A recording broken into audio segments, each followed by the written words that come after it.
Everybody's really interested in hearing from each of you. Um, we have here, Eric, did you want to introduce yourself too? Well, I think everybody is from us, but maybe not. Hold on. Which Eric? Because we got two. That's so. right. That's right. Yes. I'm sorry. Two Erics. We got Eric and Author Eric. Okay, I was going to say loudmouth Eric, but I was going to take that title.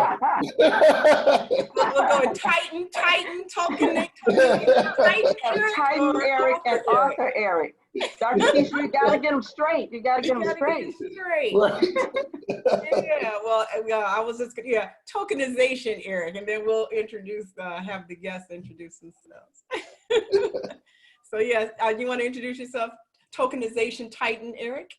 Yes, hey everyone, Eric Spence, President of Blockchain Consortium International. As they call me, the Titan of tokenization, I am called that because I do believe that the tokenization of assets is one of the applications of blockchain technology that I believe has one of the biggest chances of having a transformative effect upon not just finance, but how we just move as individuals and how we think about assets themselves and how they're utilized and how just even how commerce is going to be done. So, but yes, I'm very happy to be here and to listen to these distinguished authors. I love their books, and I'm just excited to be here. I'm looking forward to this.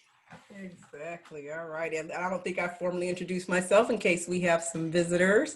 I'm Dr. Keisha Waddell, Executive Director of our Center for Blockchain Studies, where blockchain education meets wealth building opportunities here within the BBC. We are the education arm of BBC, these folks you see here on the panel are a product of our group. And I'll have each of you guys introduce yourselves first, just to introduce yourself and your book. And then I'll start off with a first question with you all. Let me see, I had some questions over here. Just to tell us what your book was in particular. How did you approach the topic of blockchain in your book? As you just introduce yourself.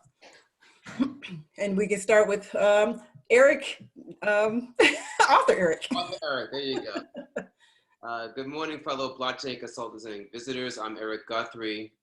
Background for me, I'm an attorney, been practicing law for over 25 years now. And I do labor and employment, and I do corporate law and contract law. And I became an international trainer and speaker. And I'm a partner at the law firm called the Cogent Group, the Cogent Law Group, and we do blockchain, fintech, and general practice as well. So we handle a lot of blockchain and cryptocurrency consultants. So if you need any legal advice, be sure to let me know, and I can, connect with me or my firm, the Cogent Law Group. My book is Blockchain or Die. It's my second book. My first book is Diversify or Die, which is about diversity and inclusion. So they've been calling me the or die guy. Because that seems to be the brand that I'm creating, which is a brand of urgency. These are urgent issues we must begin to address. We must begin to master. Otherwise, the consequences are not necessarily death, but a metaphorical death at the very least. And my book, just a few weeks ago, won the Independent Press Award. So all right. I actually just got these today. So this is the first book, the first time anybody's seeing it. So all right, look at us, guys. Hey, awesome. Congratulations. Congratulations. Wonderful. Thank you. All right, let's go to the next person, at least in my rotation here. I have Jackie. Good evening, everyone. My name is Jacqueline Hayes. I'm a BBC Inner Circle member, and I forgot my t-shirt, so I have the book. My book is Blockchain Basics Teen Edition. My thought process when I finally decided to sit down and write the book was that I wanted to give teenagers the basics about blockchain, a little history about blockchain, what it does, how it works, how it can benefit them. Also talk about some education that's available to them and some careers in the blockchain space. All right, excellent. And another little ad, we also have a course that is a companion to Jackie's book that I will make sure I put the link in, by the end of this course, as well as all of you guys links to everybody's book. All right, author Rob. Good evening. My name is Rob Morton. I'm a retired IT worker on the voice side, not computers. And I decided to write this book the first day I went to our first meeting together there in Baltimore. And I heard Eric speak about his book. And one of the things he said is, you want to get known, write a book.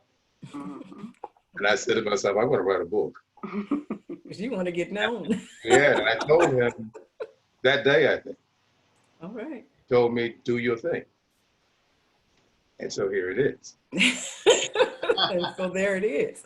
And you know what I'd love to say of all of you guys, your books are so different. I've read everybody's book, but the one big thing is that, this is not just a purchase. This is really an investment in your future when you buy these books. This is an investment that will propel you into the future. Looking at the covers though, can you give us some information about why you chose the cover art that you chose? Books are judged by their covers a lot of times, any inspiration or any particular route that you guys went to get that design? Well, as for myself, I spoke about Black folks not getting the word too late or not getting it at all. I want to show something that says that and does silence it. Mm-hmm. Okay, good, clean, and bold, and the colors were significant too, I would imagine. Absolutely. You see, I have it red, black, and green. I figured. I knew everything had a symbol. All right. And how about you, or whomever wants to go, Eric or Jackie? I'll go.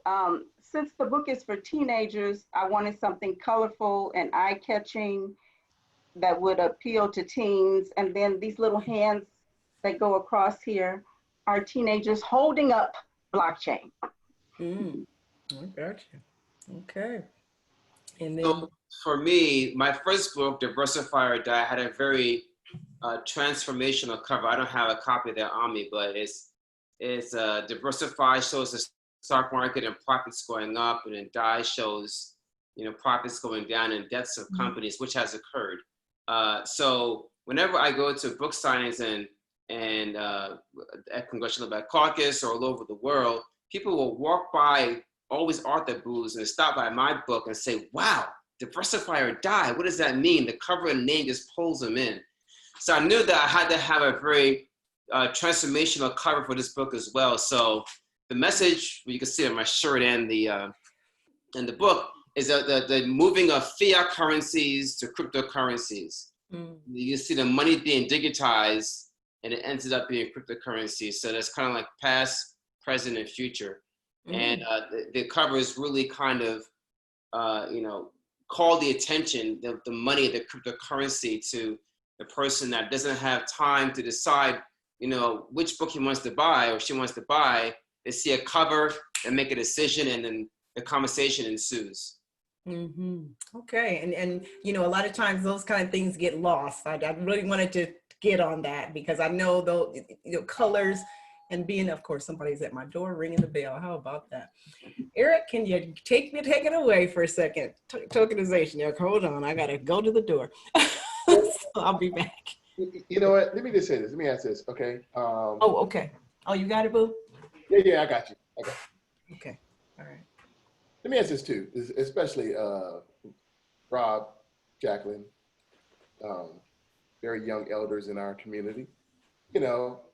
Listen, people have made out to be blockchain and this sort of thing. Oh, it's a young person's game and that sort of thing. But, it's, what I was most motivated by and inspired by both you two is you shows, to me, which as far as I'm concerned, which is one of the most important things that any human being can do, and that's be a lifelong learner. Absolutely. Okay? So you're not people who went and going, what blockchain? I ain't got time for that. Whatever, let them figure it out. What made you I mean, not made you, but it's still making you immerse yourself in this emerging technology? That's a That great right question. there. That right there. I love learning. The thing that turns me on most is learning something new. I study all the time. I read over 600 books in my life, and I keep reading. Mhm. Everything that I learn new excites me. That's the thing that turns me on most, learning. Wow. Okay. When I started with the crypto, I kept asking people, well, where does the crypto come from? How do you get it? What make, and they kept saying, well, it's blockchain. And I said, well, what is the blockchain? And nobody could ever really explain it to me. So I said, well, okay, let me figure this out for myself. And luckily BBC came along. And once I started learning about it, I said, oh, this is interesting. And I just knew that blockchain is going to be the future. I just knew it. And I don't want to be outdated. Yeah, me either. I need to learn about the things that are going to be taking place in our future. And I have young people in my family, and I want them to know about blockchain. I want them to get on the blockchain train so that they're not left behind. Mm-hmm. That's right. Awesome. And for me, it was a two-part process. I'm always looking for, a really good, really profitable, really sound investment.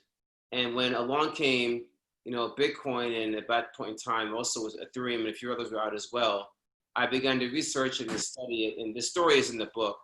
But then what I, being an HBCU graduate and very active in the Black community, I always see us come to the table last. Just like Rob says, we're the last ones to know. And if we're not the last ones to know, we're the last ones to do, which is even worse, right?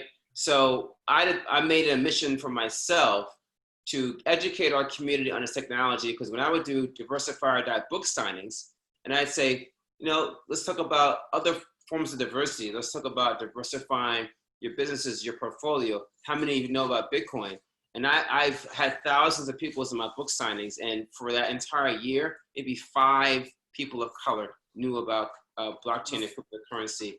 So that's when I decided I had another book that I was writing, and I put it aside, and I started writing Blockchain or Die, because this was something that we need to know. After you attend my presentations or my classes, you cannot say you did not know. Got it. You may not do it, Yeah. but you can say, I never heard about that before. Wrong. You attended Eric Guthrie's seminar. Mm-hmm. Got it. Nice. And you know what, Eric, the way your book is set up there at the end of each chapter, you have those success strategy action items. So, Yep.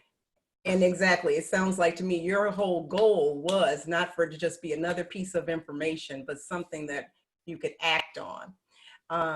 And with that in mind, who was your target? I want to ask that of all of you guys. How did you come to your decision about the target market? Because each one of you kind of have a little different, of course it's a Black community, I'm sure, but how did you kind of come to your target, basically? Who should read your particular book? Mine was in keeping with the BBC mission to recruit 100,000, 100 million, what is it, 10 million, whatever it was. We'll take them all. Blacks. Yeah, one of them. Blacks. So I stayed with that. In fact, I said to myself, if we can get the young Blacks to come into our organization, or just to listen to us, we need to have something to put in their hands. So let me write a book. I wasn't sure I was going to write a book or just a small handout or something. I said, no, let me write a book. And that's what I did. I wrote in a book that they could relate to. Yes. Many of them come from the projects where I came from. Yes. That in here. And I have all the great Black writers and intellectuals that you can imagine in here. And so they will relate to that also. I think I really believe this is the book that should be in each person's hand when they come into BBC. This explains it. And on a level that anybody can understand. Agreed. So it's the BBC people, the new recruits coming into BBC itself is why I wrote the book specifically for them. And I say so. Yeah, you sure do. Yeah, if we've called it, I think I'm sorry. Well, this I wrote Rob's book, and also I wrote the forward to his book, and he's spot on. I mean, his book really speaks to anyone that is, interested in being in the BBC or already a member or even in the inner circle. It's the perfect book for that audience. I mean, it hits the nail right on the head. I'm so glad you said that, because that's what I wanted to do. Awesome. That's why I wrote the book, and that's what I wanted to do. Thank And you. you get a sense of urgency when you read Rob's book. You That's really, exactly I did wanted. anyway. Yeah, you get a sense of urgency. It's like, okay, we need to get on this, and we need to get on it right now. We don't have any more time to waste. We don't want any people coming late to the table. We want everybody to get on it right now. So that's what I got from Rob's book. Outstanding. I appreciate Can I say something too? I'm going to go on record right now and say Rob's book is the only blockchain book out that's going to reference Dr. Amos Wilson in it. You're just not going to find any other. I'm telling you now, that's not even going to be possible. Like to see that. Exactly, that's what I'm saying. Yeah, and that's right. All right. This book has almost 1,000 pages. And I ran all through this book.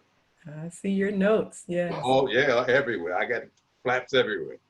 I mean, in fact, I'll keep that to myself. But Come on, we're family now. You as well. I don't know. Can you guys hear me okay? Yes, hi, Twan. Hello. It's all right. So just talking about the references for your book, how did you go about researching and putting that together to build that book for you? I know I've talked to you, Eric, about that process of going through and moving the other authors here. How did you kind of plan that, and what references did you use to build your book? right. That's a job in itself. Yes. That took most of the time, compiling it. And because you can't just say something, you have to substantiate it. And you give the person the credit where you got it from, because they weren't your ideas. So I got all these books around my house. And so I just put them all down and I saw what I could use. But here's what happens is that when you do that, you have so many references that you kind of get confused. But that's the problem. That's why once you do that, now you got to sort that out. So what I did was put them all down and just wrote what I felt. And then as I got to a particular point, I said, what's the name can say this better? Better than I can write it. Then I go, that's why you see me say in the book, I defer to Amos Wilson, Dr. Amos Wilson, because he can say it better than I can. And I wanted to say, because the thing is, it's trying to find different words. You read books. This is why I'm hoping that my book don't have everyday words, everyday sentences. I'm hoping that my book has a good flow. That's important to me, because I write almost poems. So that's, in fact, as a matter of fact, this is not my first time being published. This is like my 4th time being published. And each time before that, it was a poem that was published. Well, Yes. Rob, I find it interesting that you say that were other voices in there, because I completely heard your voice when I read the book. That's what I want. There weren't other voices, but I got the ideas. Ideas, yes. I wanted to be my voice. Okay, yes, it definitely was your voice. That's what I wanted. And, really, I had a good publisher, and I tell them all, anybody that wants to check don't change anything that I wrote. You correct the spelling and all that sort of stuff. I wrote it. That's what I want to keep. I said that. Emphatically, and I mean what I say. So you got to tell the people that, because they think that then you write a book. This is my book. Okay. Okay. I'm so glad you said that, because that's exactly what I wanted. My word. Excellent. Let me see. Jackie, so what did you use as the resource? For me, as Rob said, research was a big part of it. And then I was new to the blockchain space. So I needed to research to understand myself, how does the blockchain work? And then I had to be able to digest it and write it down in a format that I thought teenagers would be able to understand. So I did a lot of writing, and I'd throw that paper on the ground, on the floor, and then I'd rewrite it, and then I'd get the paper that I had balled up and spread it back out and say, no, maybe I need to use, can you guys?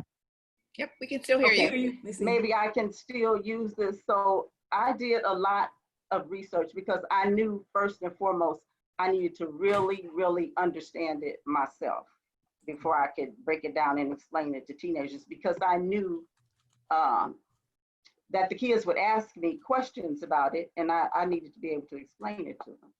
And research took up a lot of time.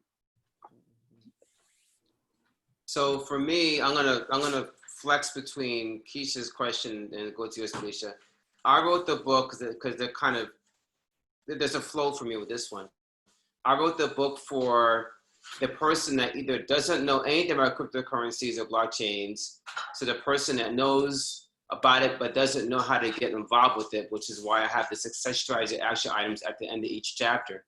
I had not read a blockchain book yet that not only tells you about it and tells you what to do about it. And I think that was the missing link for all the books that I've read, except for maybe Bitcoin for Dummies. No one really gave you the information you needed to really kind of engage with the technology. As adult learners, we learn by doing more so than by reading.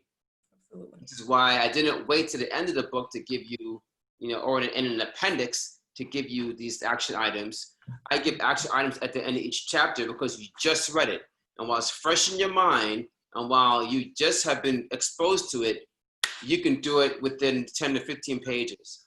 And that I had that in Diversify or Die, and that was one of the best things that one of the most comments I got about it was the action items, and the same thing for Blockchain Die. If you go and read the Amazon reviews, action items are mentioned all the time. And that comes to research, was I had to make a flow for the book from, flowing from not knowing anything to how you would use it in certain steps. So first it was Bitcoin, then it was investing, then it was Ethereum, then it's blockchains, then it's, the theoretical use of blockchains and some that are actually in use, and then to how you can use it. So that flow was basically how I made the book run from all through my chapters. And the research was just, it was out of this world because things would change all the time. I was writing this book, and then by the time I was in editing, and I went back and said, let me double check and see if some of these blockchain companies still exist. They were gone. So I had to go back and had to take them out of the book because I didn't want to publish a book that had defunct companies in it. And then I said, should I write about Libra? I said, that's a whole new book, so I'm not writing about that, right? But the research was critical because, we have to put together books that can stand any type of scrutiny, right? We have to be double as good, we have to be twice as good, twice as thorough. And that's why my appendix and my citations are all there in the back of the book because I want anyone to know that they can tear it apart and see it's solid. Awesome. Excellent. Everybody's answered your question, right, Talisha? Yes, everybody did. Yes, I have another one. I'm curious. You've kind of spoken to it, Eric. Where has the book taken you? What kind of experiences has it provided for you? Opportunities? How has it impacted your life now that you've written this book? I know it's not your first book, Eric, and nor yours, Rob. But yeah, how has it impacted your life? What has it? Where has this book taken you?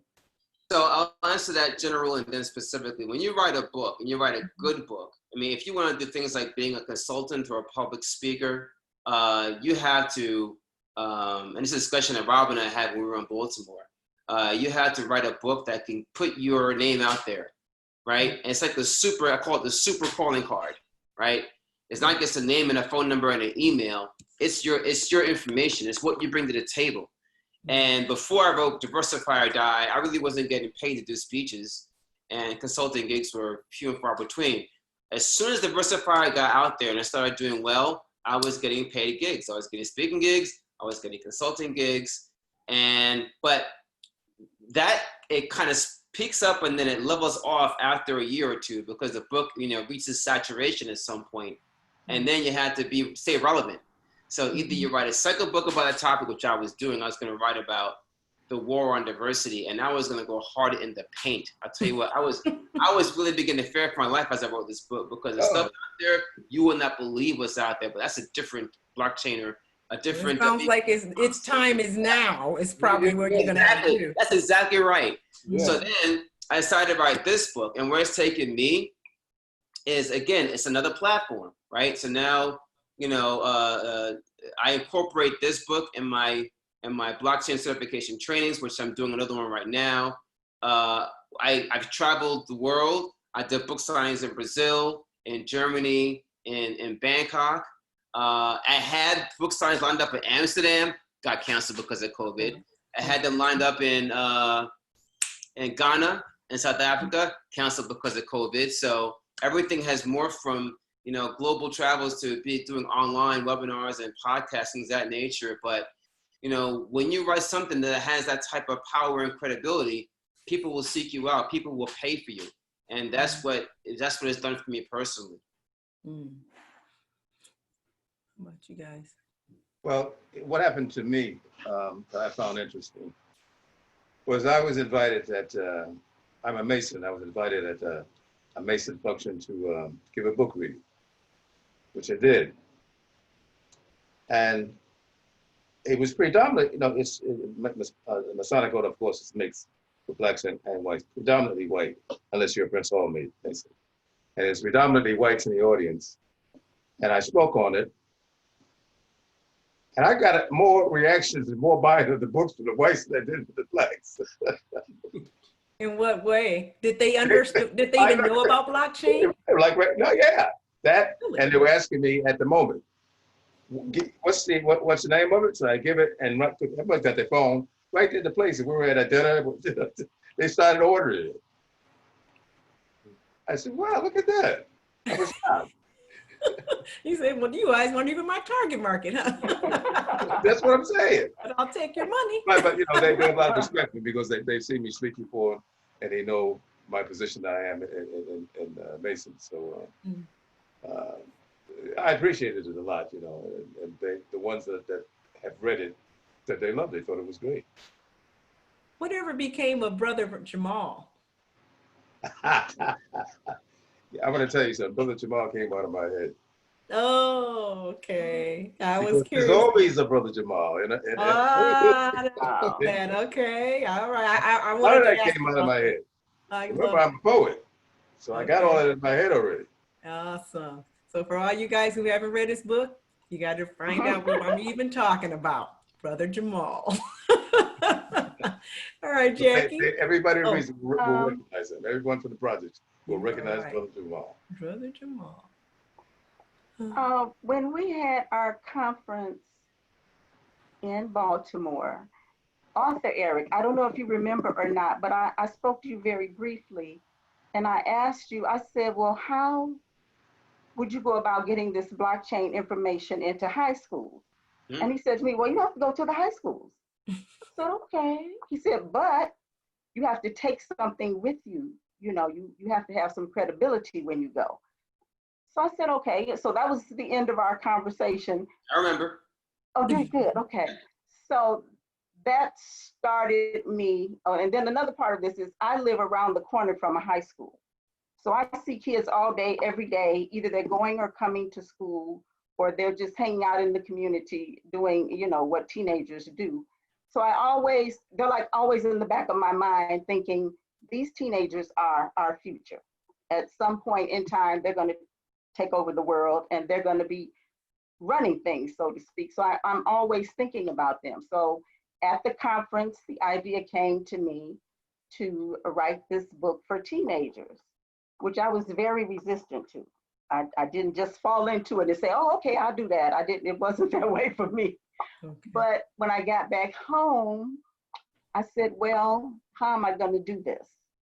So I finally got around to writing the book. And when I did, I went to the high school around the corner and talked to the principal, who I knew anyway. So it wasn't like walking in, talking to a complete stranger. Yeah.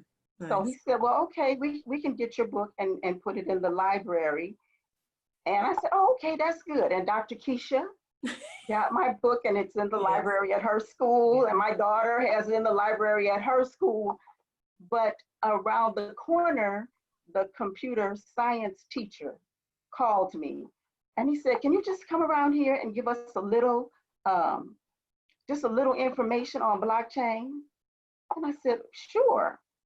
So I went around there and had a little talk with the kids. And I said, I don't know if I'm able to break this down so they'll understand it, but that was a good experience for me. And then I was supposed to do a workshop June 13th. But of course, that's not going to happen now because you can't social distance 20 kids in a meeting room. You can But, Zoom. We can pivot. We can pivot and send up that Zoom link, Jackie. Come on now. But they've told me once we get past the COVID, we definitely want you to do this workshop. And whatever you need, we'll make sure you get it. So I'm looking forward to that whenever it happens. Yeah. I'm excited about it. Yeah. Awesome. And Excellent. all of my neighbors' children have this book.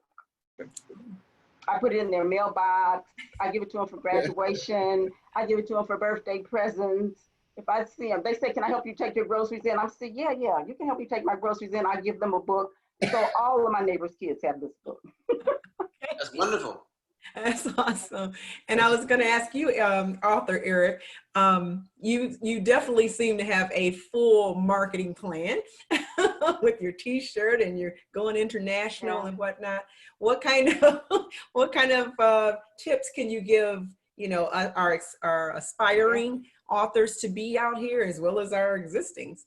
Anything that we could do to prepare and future ready our publication? Because one thing we wanted to talk about was the fact that you have your book published on the blockchain, correct? How'd that go? Mostly correct. So I'll answer both questions. So, for me, I'm not a very, flamboyant, social media posting everything when I eat for breakfast, lunch, and dinner, that kind of guy. I'm actually pretty private. So the biggest struggle for me was marketing my book. The first one, and I learned a lot from publishing my first one to publishing this one. The first thing and marketing for this book is different from marketing for my first book, because I would put my flyers out, book signing at this place and so on and so forth, and people would show up in droves for Diversify or Die. When I started doing the same thing with Blockchain or Die, I was getting like half or a quarter of the audience, and I was like, what the hell is going on? My blockchain, my Diversify or Die book signers would book up, and these were not. Well, because people didn't understand it, so they were afraid to come. Mm-hmm. So what I began to do was I began to pivot. The first thing is, when you get a marketing plan, if it's not working, pivot right away. So I pivoted and I started to approach blockchain groups, and I began to approach organizations and say, listen, I will do book signings for you rather than coordinating my own, because I'm going in with an audience already there. Mm. Two of my best book signings were at Black churches. And I tell you what, I mean, they ate it up. They loved it. They say, oh, my grandson is doing this. My nephew is doing this. My niece is doing this. And I don't understand it because they didn't know how to explain it to them, because, they're family and they don't want to take the time, or they're not a trainer. They're not a communicator like that. They're a doer, they're not a communicator. So my presentation really sparked interest. And, in two of those book signings, I sold more books than I had in the past 3 or 4 book signings that weren't church related. So now I focus doing a lot of work with churches at HBCUs. The other thing that I do as many podcasts and webinars as I can. I do like a podcast, if I can, at least once a week, if not more. And the other thing I did was I was really determined to get the book to #1 bestseller. I've got to #2 twice. All right. Just missing #1 each time. And it always goes up after I do either a podcast or after I do a webinar, because they go out and they buy the book, and I'm selling the book for 99 cents for a limited time. So that kind of helps things out. But, the advice I give you is know what your marketing strengths are. If you're a good orator and a good communicator, put yourself in front of people. If you're a good social media person, you know, market the heck out of social media. I'm okay at it. You know, by the way, follow me on Instagram or on Facebook, Blockchain or Die. I really have any followers because all my book sales occur from me speaking, not me posting, right? And the other thing I'd say is, you know, write articles. You know, write articles and you know, dribble your information out there, and then say, hey, I want to buy that, and then you know, you begin to get sales that way. All right. Well, you know, we actually have a couple questions in the chat here. It says, did any of the authors self-publish? And if so, what was that experience? You asked me about the blockchain. Oh yeah, the blockchain piece. Yeah, yes. About that. I knew I forgot something. So a few years ago, when I was researching it, I was researching, you know, all these industries had blockchain technology working, you know, to you know, improve it or evolve it. So I looked into publishing. There weren't very many, but there was one called Pblica. And Pblica was is a blockchain company that publishes the book on the blockchain through smart contracts. Really, all it does is you put it on a blockchain, you set a price for it, you buy it through a smart contract with Ethereum, and then the transaction takes place, you know, totally on a blockchain. But it's really like, essentially, it's like buying a book on Amazon just without money. It's using Ethereum. Yeah. So the other thing I do is I do a crowdfunding sale for you. So they crowdfund it for like a week or so, and while it's crowdfunding, you know, they're marketing out to their base and their community, and you can market it as well. But it requires them to go on to Pblica, create an account, or go on and download an Ethereum wallet, create an account, and then buy the book. So that being said, two things happened simultaneously. The first thing that happened was Bitcoin came crashing down around that point in time. So Pblica had lost a lot of their employees because they were paying their employees in Bitcoin. And the folks that they employed there, you know, they were like, well, we can't really afford to pay you. They're like, well, we're out of here. So a lot of the employees left. So a lot of the support that we received as authors, you know, went down. The second was, you know, crypto has begun to get a bad name because, you know, Bitcoin crashed from 19,666 to 3,000. So people weren't doing wallets anymore. You know, they weren't really engaging in that type of activity like they were before. So they weren't paying attention to a book or any books about, you know, cryptocurrencies or blockchains as much as they were before. So that point in time was an unfortunate time for me to publish on a blockchain. It's still there, but quite frankly, I don't get very many sales from there. But I can say I was the first African-American author to publish on a blockchain, but that's really about it. Hey, it works. Nobody can take it from you. And you said it's called Pblica? Pblica, P-U-L-I-C-A. P-U-C-A, okay. Is it actually like getpublica.com is their page? I'll pull up the website. Okay, if you could pop it in there, that'd be awesome. I'm just curious, yeah. Because when I put that in, their URL is getpublica. I think this is it, but okay, interesting. All righty. Oh yeah, back to the question that came from the audience though. They were saying, did any of the other authors self-publish? And if so, how was that experience, pros and cons? Dr. Heesh, I use Linda. You remember Linda? Yeah. Yeah. Yeah, her. In other words, it's somebody that's connected already in a way to BBC. Why not use her? And she was outstanding. Yeah. Okay. And was her approach, was it self-publishing? What did she do for you guys? She did many things. As a matter of fact, I have a whole list of stuff that she does. Yeah, I used Linda also. Oh, did you? Yeah, great. And I'm with you. I probably would not have gotten the book done without her help. And she maps out a whole program for you from start to finish. And she lists the tasks that you need to do, the tasks that she'll do, and the things that we do together. And it's you know, a one-stop shop. You get your editor, your formatter, book cover design person, all of those people that you need to get your book ready to be published. She provides that for you. So it worked out well for me. Okay, can we have Linda's information in the chat? Anybody have it readily? Yeah, I'll put it in. I'll type that. Awesome, There's awesome. also a question from Daniel. He said he wanted to know what regimen did you use to keep your motivation while doing, the writing of the book to get it to completion? So it seems like you had a strategy provided to you by your publisher, but what other motivated things did you utilize to get the book published? It's a good question. What I had to do was set aside a certain time of day that I was just going to work on the book, because otherwise there were interruptions all the time. Phone ringing, doorbell ringing, just unexpected things would come up. So, and I tried different times a day. At first I said, well, let me do this in the morning. The morning didn't work. And then I ended up just working in the evenings, like from 6 to 10. That was my time to work on the book, and that was it. I wouldn't do anything else. And that kept me moving forward pretty well. As for myself, I wrote all day long because when I got to Linda, she didn't have to do anything for me. I just gave her the book. Right, yeah. It was finished when I gave it to her. Because again, I don't like people messing with my stuff, so I wasn't going to do a little bit and say, "Is this all right?" No, I did the whole thing. I told her to hold on.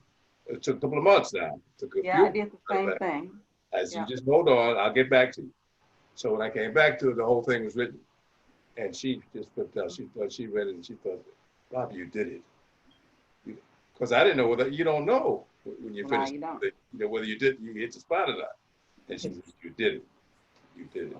So then I was satisfied. I said, "Okay, now you can do the structure and all that kind of stuff there." But she knows not to touch it. Don't switch anything around. No, we had that talk. Don't change my words. I don't know. So for me, Yeah. I'm a bit of a different kind of writer. I write best in airplanes and in hotels. Wow. So since I travel so much anyway, I mean, if I'm on a 24-hour plane to Bangkok or an 18-hour plane to Tanzania, what do you do when you're on a plane, right? You got food, you got movies, but you're just sitting down doing nothing. So I just break out a pad and paper. I'm still old school like that. Oh, wow. And I still, and sometimes I'll print out a whole bunch of articles and I bring it on the plane with me. So, people are watching me just like have articles all over my lap, inside my chair, on the table. And I'm just comparing all this information, and I'm crafting my book while I'm on the plane. And there was one time, my first book, I wrote 100 pages between my first day on the plane and my trip back from Tanzania. And now ultimately I used maybe 30 or 40 pages of it because the editing process is a beast. I mean, that's where you take your lump of clay and you craft it down into the beautiful sculpture that's going to being your book, for all three of us, for example. But I do my best writing when I'm not at home because I don't have those distractions. Yeah. I could Now, another question from Ms. Tawana. She wants to know for Jackie and Rob, will there be another book coming? And for you, Eric, what is your upcoming book about? So Ms. Jackie, we'll start with you. Do you plan on writing another version or?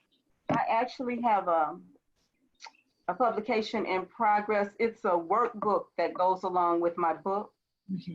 And it should be done probably by the end of June. So what I did was I just went through the book and took out the information and put it in a workbook format with more explanation and more illustrations.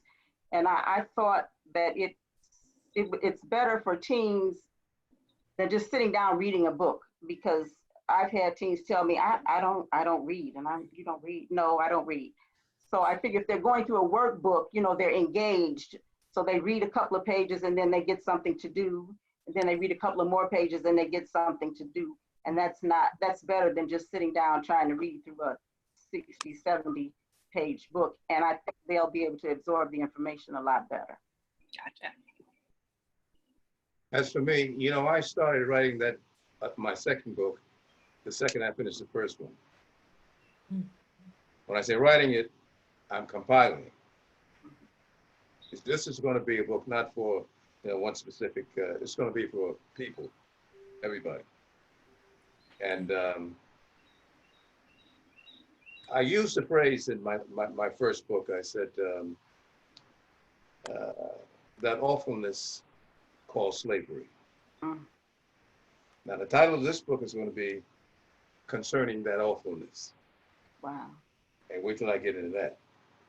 Okay. Give me about a year though, or more. That's going to be a book. Then you're going to see me for real, Dr. Keisha. Okay. Okay. So this one won't be blockchain related, or you? No. Okay. Okay. Well, It's going to be about that awfulness. all right. All right. Okay. And again, I think the time is right for both of those second coming books that Absolutely. you're all thinking about, you know. Awesome. Yeah, so for me, it's going to be Blockchain or Die, the second edition. Well, actually, let me take that back. Blockchain or Die is currently being translated into Spanish and is currently being converted into an English India version. So I have two people that I've contracted out, because I started my own publishing company, Better Me, Better We Publishing. I had two people, and one in Toronto and one in New Delhi, working on books for those different cultures. I think that both of them have huge populations that the book could service if they knew about it. And a lot of stuff is happening with India with cryptocurrency and blockchains because the government was trying to stop it, but there was recently a Supreme Court case that overruled the government's efforts to try and block it. So now it's gonna, I think, gonna become a very active, once they go over this pandemic, because they're a hotspot now, and I'm hoping that they recover well. But once they recover, I mean, they're one of the most populous nations in the world, and you know they could really use the benefits that cryptocurrency and blockchains bring to the table. So this guy Raul, he's writing the Indian version of the book for me. In the meantime, I'm already starting Blockchain or Die second edition, which is going to be the evolution of blockchains. So this will always be the fundamental. It'll be the book you would start with, and that would be the book that talks about it won't be as thick. This one was pretty thick. It's over 300 pages, but it would definitely be informative for the current state of blockchain technology and cryptocurrencies. With your publishing company, do you publish other authors at this time? I have been offered some books. I have not taken any of them because it's just so much work to do my own book. But that doesn't mean that I wouldn't. If somebody brought something to me that was just so fantastic, it was out of this world, and one of them came really close, but I accepted it, but she didn't have the fortuitous to finish the book. It's not easy to write a book. Absolutely. I'll get it right now.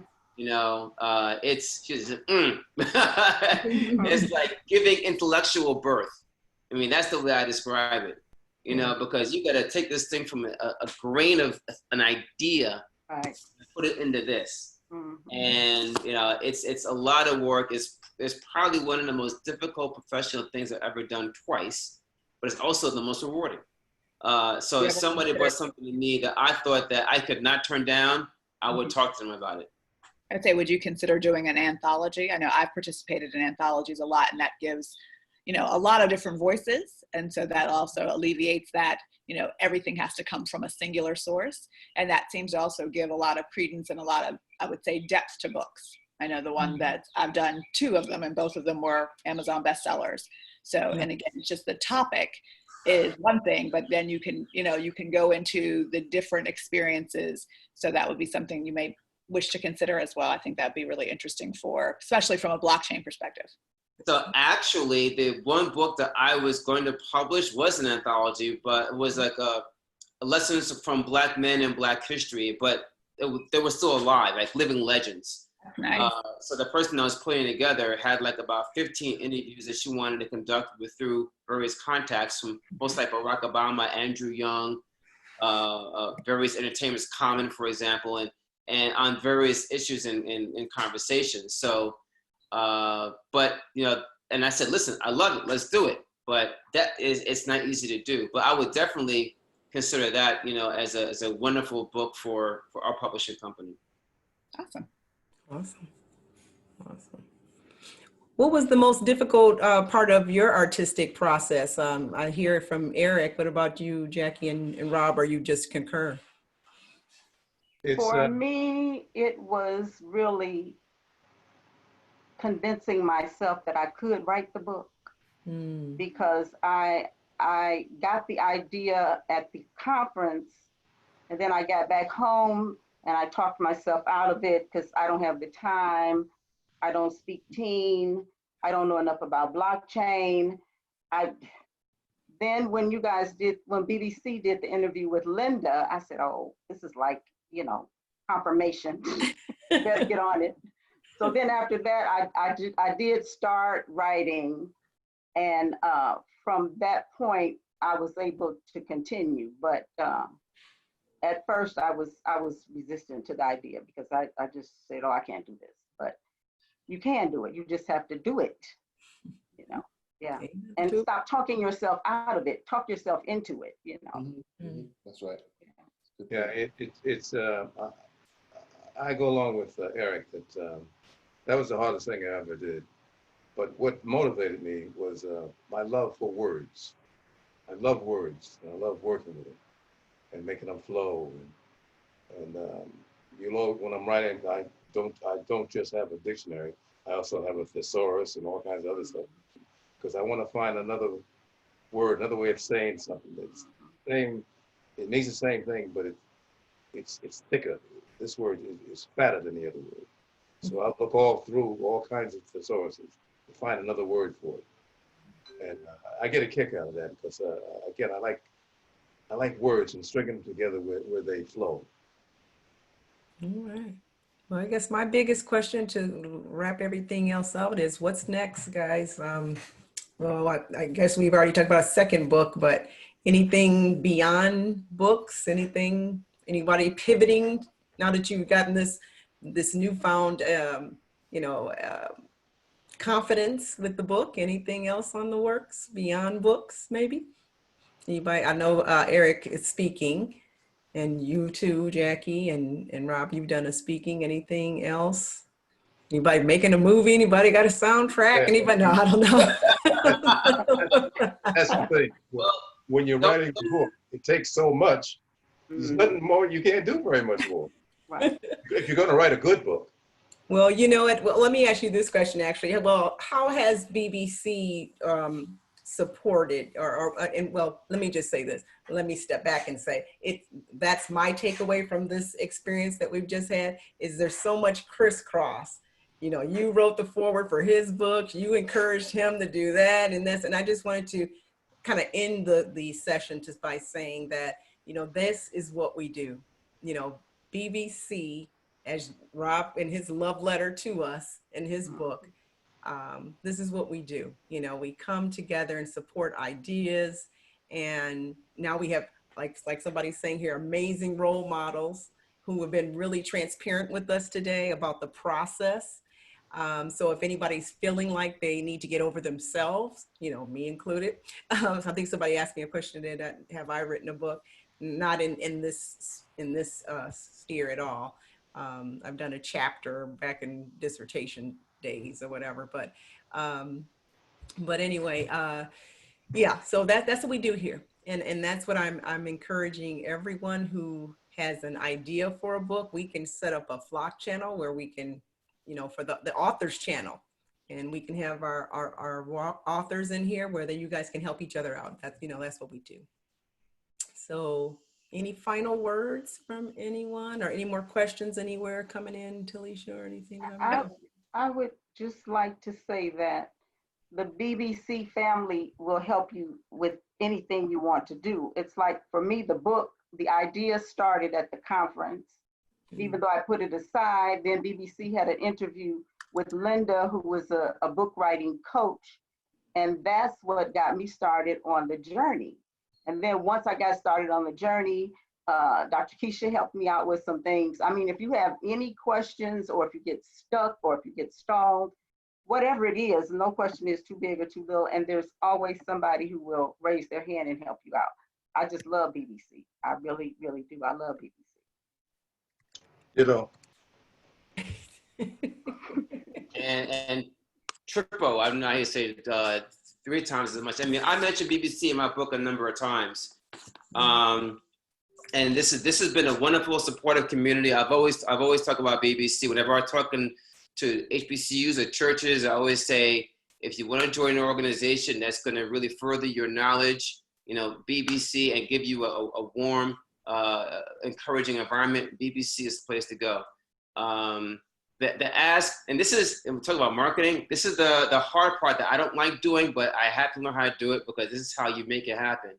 The best thing you can do to support the 3 authors here on this panel is to do 2 things. 1, buy our books, and 2, write reviews.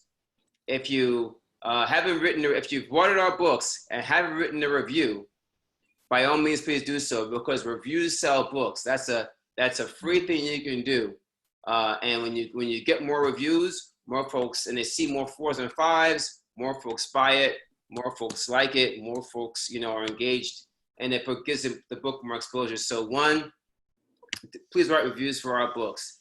And 2, you know, if you haven't bought them yet, please consider buying them, whether it's an ebook or I don't know if you guys have yours in ebook, but I have an ebook and a soft cover. And I made it 99 cents just to make it affordable for our community. You know, people spend $8 on a cup of coffee. Our books give you the history of, give you the future in your hands. So if you can afford to spend between 99 cents and $4.99 on a book, then, you know, drink your Starbucks, but it's not going to be your future, right? More than that, our books are directed directly at you. Exactly. Yeah. That's tremendous. And you know what, there's just such a surge for that which is directly towards us, guys. So let's just get on it. I thank you guys so very much. I see Eric's on social media. Any of you guys on social media? You want people to follow you on? Where can we find you, Jackie and Rob? I'm on Facebook, but it's Blockchain Learning Center. Oh, okay. On Facebook, but that's it. Blockchain You Learning. can also find you if you are in the inner circle with regard, you can find them on the Flock channel as well, so you can contact them directly. Right. Right. Well, thank you so much, authors.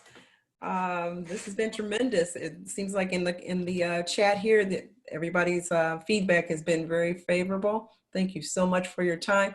And it looks like Cherie was asking too, if we need to bring Linda back for a second round, we can do that as well. And like I said, if we start a Flock channel, I think with authors, we could leverage that for sure. You can also catch that interview with Linda on our YouTube channel as well. Very true too. Go back. Yeah, very true. Okay. Well, thanks so much for everybody's time. This has been tremendous. This has been in the works for a while. Thanks for showing up on this special blockchain chat on Tuesday. Have a nice Thank you so much, everybody. Thank you very much, everybody. Bye. Thank you. Bye now. Bye-bye.